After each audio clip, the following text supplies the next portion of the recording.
இயேசுவுக்கே புகழ். இயேசுவில் பிரியமானவர்களே, இன்று நம் ஆண்டவர் ரோமையர் 4ஆம் அதிகாரம் 7ஆம் வசனத்தினூடாக இவ்வாறு நம்மோடு பேசுகின்றார். எவரது குற்றம் மன்னிக்கப்பட்டதோ, எவரது பாவம் மறைக்கப்பட்டதோ அவர் பேறு பெற்றவர். இந்த உலகம் பணம், வீடு, வேலை, ஆரோக்கியம் இவைகளைத்தான் என்ற பாக்கியம் என்று நினைக்கிறது.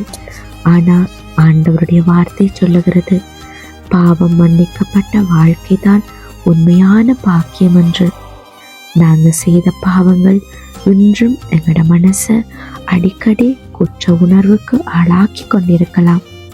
மனசுக்குள்ள ஒரு விதமான பயம், கலக்கம், பாரம், ஆண்டவர் என்னை ஏற்றுக்கொள்வாரோ என்ற சந்தேகம் எங்களோட மனசுக்குள்ள அடிக்கடி தோன்றலாம்.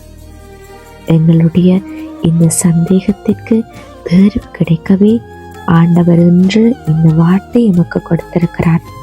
எங்களுடைய பாவம் மன்னிக்கப்பட்டது மட்டுமல்ல, மறைக்கவும் பட்டது.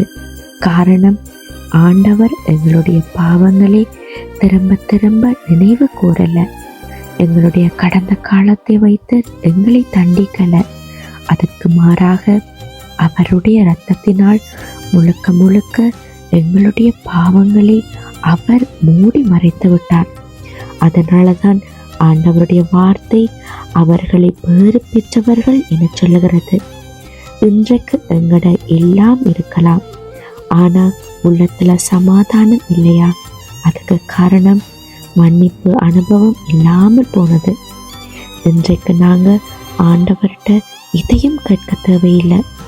மாறாக அவர் எங்களுக்கு தர விரும்புகிற வரம் பணம் அல்ல, மன்னிப்பு.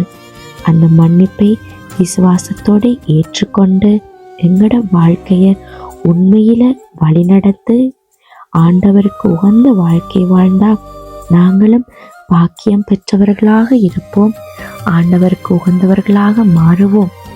ஆண்டவருடைய இந்த வார்த்தையை எங்களுடைய வாழ்க்கையில் வாழ்வாக்கி நாங்கள் அதன்படி செயற்பட ஆண்டவருடைய வரத்தை வேண்டுவோம். ஆமேன்.